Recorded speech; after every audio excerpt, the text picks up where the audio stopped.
Ladies and gentlemen, it's time for our heroic super guide for taking on Rend, Blackhand from Blackrock Mountain. Now, Rend is on the very hard side, but not the more impossible side. I think he's a very good level of challenge. He definitely can be very frustrating with his constant stream of things and different threats. But especially with modern decks, you have a lot of tools to deal 2 damage between Explosive Sheep, Abomination, and nowadays Primordial Drake, which also gives you a big taunt. So his next layer of small threats will have to charge into him. You got a lot of tools, and then with N'Zoth, you can bring a bunch of them back. So things have gotten a lot easier. It was harder in the early days, but the core idea is the same. Have lots of ways to deal with his perennial stream of 2/2s, and a few of the right tools to deal with Glyph when that comes along, or sorry, Gith, his big 8/4, and eventually kill him. So let's step straight into the specific decks. The Druid deck I used back in the day was on the simpler side. The idea, obviously, like you always want to do with Druid, you ramp up with Wild Growth. You have some AoE tools like Explosive Sheep, and Pyro Swipe I like better than like Thelnos or something, because you still have the 3/1 body on the board afterwards, which is helpful for taking out something else, especially if he summons the 5/4, etc. Druid of the Flame, a good little addition that can trade into several things. Nowadays you could maybe put a Mark of Y'Shaarj around that too, because you also have Druids of the Claw in here to have taunts for him to have to march into, and 1 Druid of the Fang to try combo out with one of your other beasts. Big Game Hunter obviously for Gith, and you're pretty reliant on that because Druid doesn't have other good single target removal. Mulch gives him a card, or a creature. Innovate gives him too much. So you're pretty reliant on drawing into your big game hunters. Starfall, by the way, another Druid specific way to take out his 2 health things.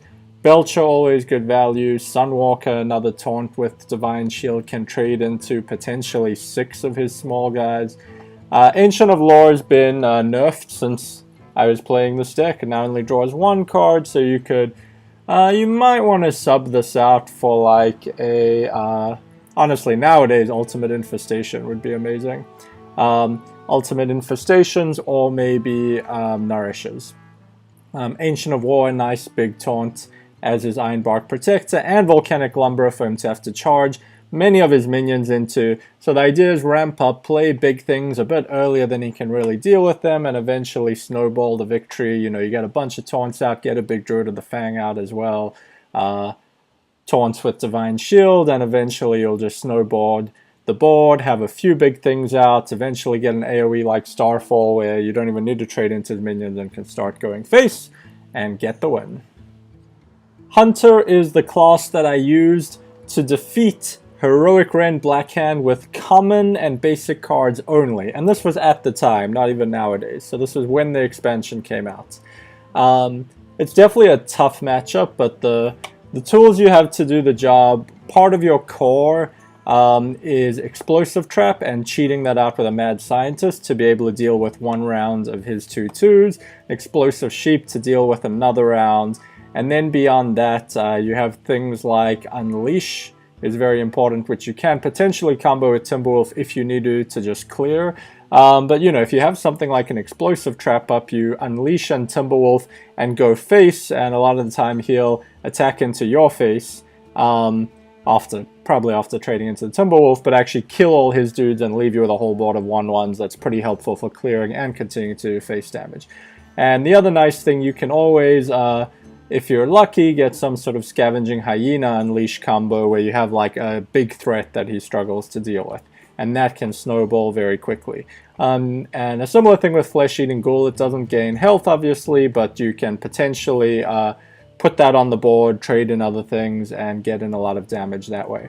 You have Deadly Shot for Gith, and then you have Hunter's Mark to combo with a lot of ways to deal precisely 1 or 2 damage, Arcane Shot, Elven Archer, Stone Tusk Boar, Unleash if you really need it, so that you know you need to be able to take out Gith multiple times. And tracking helps you find these tools, and you know, kill command to help finishing him off, and the usual utility of Animal Companion, which can again buff your Unleash potentially with Leok or get you extra damage. Definitely not easy, but yeah, back in the day, this deck took him down. Common and basic cards only, taking down Heroic Rend Blackhand. For Mage back in the day, we basically used what at the time was a standard Freeze Mage deck. I think card for card, there's like nothing unusual here, believe it or not. Blizzards obviously deal 2 damage, but you can make the deck... Explosive Sheeps, I don't know if they were in the original. Some decks did run it, but that might be sort of the one tech thing. Nowadays you have, man, Volcanic Potions as well. Would help quite a bit. Arcanologists, of course, help you draw your secrets. You know, you definitely want to get your Doomsayer out. Oh man, I miss Icelands in Standard. But yeah, this Big Game Hunters, I definitely are a tech card. That's not in Standard Freeze Mage. That's to deal with gifts when you need it, so that he's not doing a huge amount of damage to your face every turn. Other than that, you know, obviously, if you're watching this, I doubt you've never heard of the Freeze Mage game plan, but the idea is to just stall him, you know, stall for turns with Ice Block and Ice Barrier, freezing his board with things like Frost Nova, clearing with Frost Nova, Doomsayer, Blizzard to stall, Flame Strike to stall, and eventually you Alexstrasza, put him at 15, in this case he has some extra armor, and burst him down with your Alexstrasza.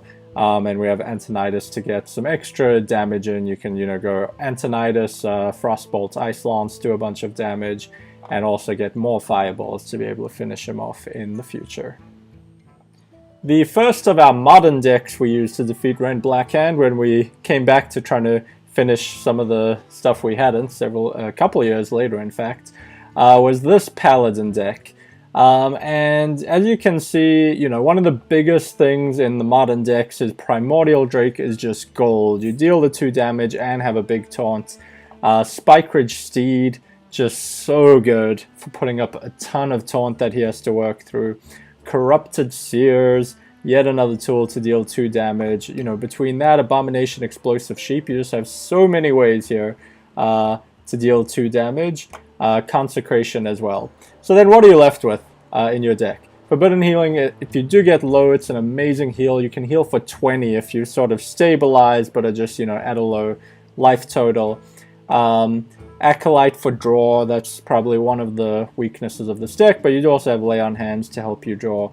You know, have a bunch of tools nowadays to deal with big threats between Eldor Peacekeepers, Keepers of Uldaman's to get those gifts back in check, and Sunkeeper Tarim if it's the only thing on the board, and Eadric the Pure sorry, is like another Eldor. We also have Ragnaros Lightlord, where if you can get him out, you can be healing multiple times. And then another theme I tend to use with the modern ones, because you by default are running a bunch of AoE to deal 2 damage to his early minions, Explosive Sheep, Abomination. It's very common to just stick in a couple others. We have Sylvanas, Tyrion of course is always in Paladin, Sneed's Old Shredder, we sneak in there, and then you can Nazatha and bring back, you know, a bunch of taunt and things that'll do AoE when he resummons 2/2s, and you pretty much have the game secured at that point. With Priest in modern times, as is often the case, the Awaken the Maker, you know, we just talked with Paladin about doing Death Rattle Nazath Bringback. Well, if you're going to do that, you may as well throw in Awaken the Makers and be able to heal all the way back up to 40 once you stabilize. We obviously have Deaths for Gith, and we do have Big Game Hunters in Priest despite the 5 mana cost, because we need more ways to take him out. We have the usual, you know, Explosive Sheep, Abomination, Corrupted Seer, Primordial Drake package together with Baron Geddon that can all do 2 damage and clear his 2/2s out. We also have Holy Nova in Priest, so that, and Excavated Evil. It's a ton of ways to deal with his most common hero powers. So you're basically dealing with that over and over. Deal with Gith. Put 1 Nerubian Egg so that when you do deal your AoE between Explosive Sheeps and Abominations, you get a free 4/4 out. And you Mistress of Mixtures for some healing, and you eventually Nazath, bring it all back. At some point when you're, you know, all the way at 10 mana, if he spends his whole turn summoning Gith, you mind control that sucker back. and then you're on your way. Rogue continues the theme of death rattles that deal AoE between Explosive Sheep, Abomination, and a few other death rattles we put in like Sylvanas, bringing them all back with N'Zoth for security. More ways to deal 2 damage between Primordial Drake, Darkeye, and Skulker. And we also have Nerubian Eggs of our own to pop those into 4/4s and bring them back at the end, where they'll probably get blown up again by one of your deal 2 damage things. Valspine Slayer, excellent removal that beats Assassinate because you also get a 3/4 body out which can continue to trade with things. Geddon's yet another way to deal 2 damage. Big Game Hunter is your main answer to Gith, other than the Valspine Slayer. And one lone SI7 agent, Fan of Knives and Acolyte of Pain give you your draw. Mistress of Mixture's a bit of heal. The deck's one of the lighter ones of the modern ones I used on heal, so you can get sort of steamrolled early on a little bit if you're unlucky with your draws, but you have so many answers to the 2 health stuff. It's mostly about being lucky enough that you have an answer when things like Gith come out. In the case of Shaman back in the day, I went with a little bit of different strategy. This strategy for Shaman I used was relying on getting Giants out, clearing his board, and then being able to do a lot of damage quickly. So it's a bit of a riskier strategy, but you tend to have much higher burst. So, you know, back when I played this, Molten Giants were 20, not 25, so it does make a difference that to get them out for free, you need to be at 5 instead of 10. You need to be even riskier. But the core idea is the same. You know, once he has a big board, you know, he might have a ton of 2/2s, you have a couple things. You get out Sea Giants, Molten Giants, Lightning Storm, or say run in an Explosive Sheep you have left over to clear his board. And then go to town on his face with your Giants. Fire Elemental is just a good utility. Bear in mind, you know, 2 years ago that was like a really strong card in basically every Shaman deck before even crazier overpowered stuff came along. We have some utilities like Piloted Shredder, Hex is your natural answer, and you have Big Game Hunter as backup for the big Giths. And then, yeah, more utility Death Rattle with Harvest Golem. Sun Fury Protector, where, because you know, once you put the Giants out, you are low on life, you want to taunt up so that you don't die once he floods the board with more minions. Horned Creeper works particularly well with Flame Tongue Totem once you have the tokens left over. And that's pretty much the deck. Back in the days of Handlock, and Handlock was incredibly strong, a little bit similar to the Shaman idea. You're trying to get Giants out, you know, you get really low on life, get out your Moltens, have already got out your Mountains from earlier turns, and then go to town on his face. You have Implosion to be able to finish off something like a 5/4, and have utility imps to trade into other things. You have a lot of AoE, of course, in Warlock between Hellfire, Shadow Flaming something. This deck does run heal bots to recover once you get the Molten Giants out. Sun Fury Protectors to taunt them up. Twilight Drake, also one of your early game plays instead of Mountain Giant to get something big on the board that can get you a lot of trading and value.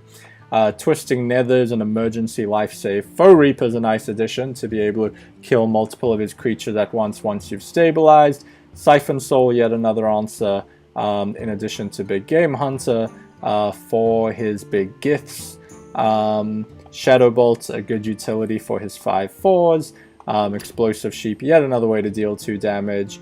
And Mal'Ganis, there were times where I considered taking him out, but yeah, his potential to combine with Implosion is pretty sweet, and his potential when you're low on life to sort of just protect you while you draw more cards, etc., play Molten Giants, can be pretty powerful. So that's the Handlock deck I used back in the day with extra AoE.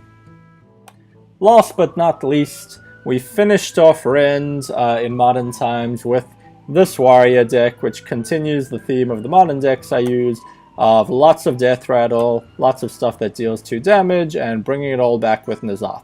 So we throw in a Shredder, We throw in Sylvanas. We have the Belchers to bring back taunts, Abominations which deal 2 damage, Explosive Sheeps which deal 2 damage, Thelnos for some card draw, Mistress of Mixtures which help you heal, and Ruby and Egg so that they'll pop and get 4/4s when the board gets cleared.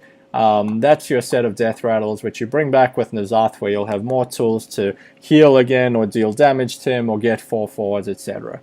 In terms of dealing with his big threats, you have big game hunters, and brawls can also help clear his board out. You obviously have your tools which deal 2 damage between the Primordial Drakes, Baron Ged, and Abominations. We covered Explosive Sheep. Revenge is another excellent one in Warrior, where if you're actually getting low on life, you can now deal 3 damage board-wise. Acolyte of Painful card draw to help make sure you draw to your answers, and of course get to your N'Zoth to actually stabilize.